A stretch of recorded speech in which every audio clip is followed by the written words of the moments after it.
We got the nice pool early this morning. It's not open right now because it's like just 6 o'clock. I don't think it's open, at least. I don't see anybody really around other than like maybe a worker or two. But yeah, if you're new here, subscribe, hit the like button, you know the deal. Today we're going to talk about an interesting concept that I got back when I was taking my business ethics class.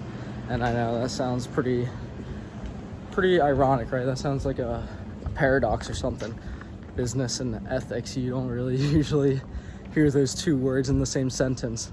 But I found it like a really interesting class, and one of the articles we read was, I forget the name of the article, but if I find it, I could definitely link it down in the description below.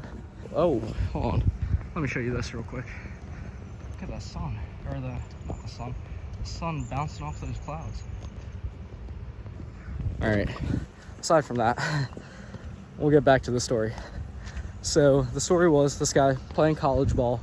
He's very religious, and he promised to never play basketball on Sundays because that was the Lord's Day.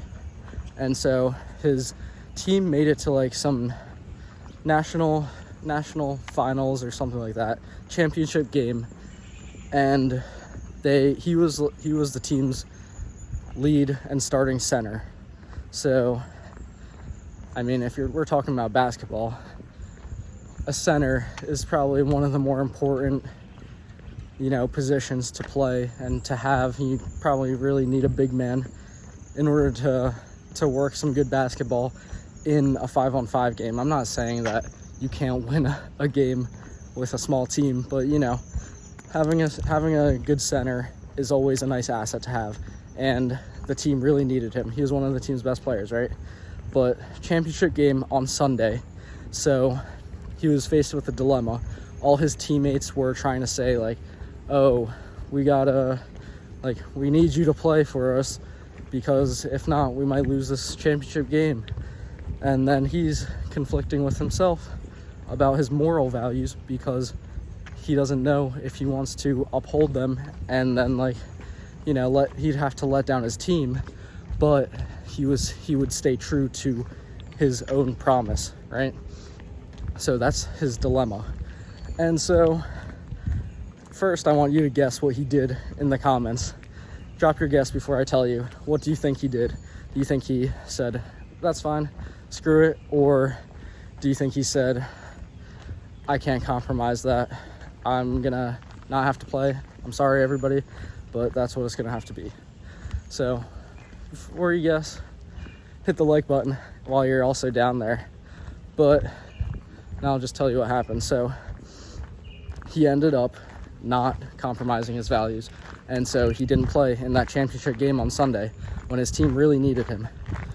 So this is and then the moral of the story was that it's easier to keep your values 100% of the time rather than 99% of the time, right? So let's think about this. This one really makes sense to me, so hopefully this resonates with you. But it's easier to, so say your value, let's take this out of context, or we could keep it even in context. So for this guy, it'd be a lot easier to just never play basketball on Sunday to only play basketball on Sunday 99% of the time, right? Because if you break that promise once, then you're more likely to do it again, right? And then you're more likely to, slip up another time if you do it once. We could all recognize a situation like this in our own lives, right? So for me, I could recognize this principle. It's not religious, but for my own choice of drinking, right? So initially, I never used to drink, obviously. All right, here we go. Now I'm gonna tell myself a little bit.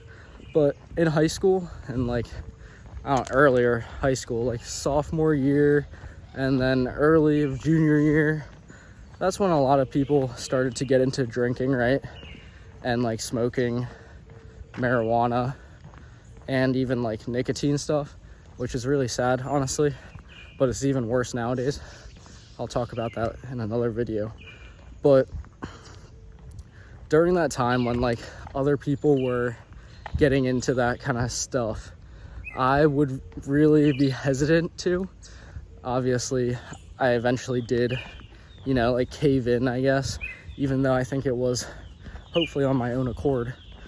But yeah, back then, everybody would always be like, oh, why don't you drink with us, you know, why don't you smoke some of this, it'll be fun or something like that.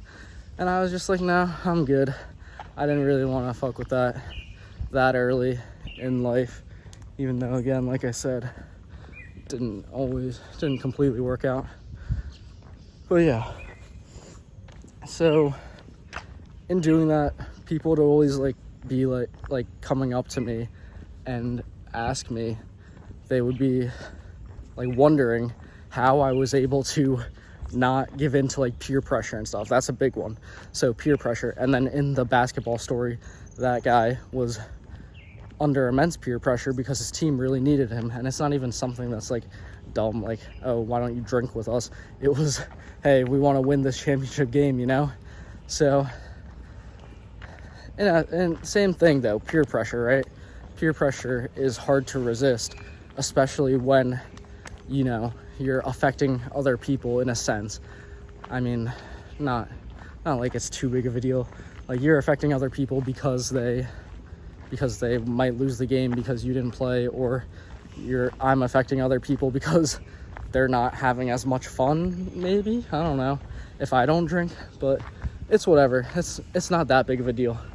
I'm just walking in circles right now because the gym's right here. I'm trying to go to the gym real quick right after this video. But yeah, think about that phrase. It's easier to keep your values 100% of the time rather than 99%, because then if you slip up once, right, how are you going to be able to keep that close to 99%? Because as you increase the amount of times you go through that, like, judgment day, I guess, not judgment day, but if you go through that decision multiple times, there are going to be times where you allow for excuses, and then there are going to be times where you don't. So that's if you're trying to keep your values 99% of the time. But if you keep it 100% of the time, it's not even a question. You just automatically know what the response is, right? So something to think about, some food for thought. I'm gonna hit the gym right now. Thanks for watching. I'll see you next time.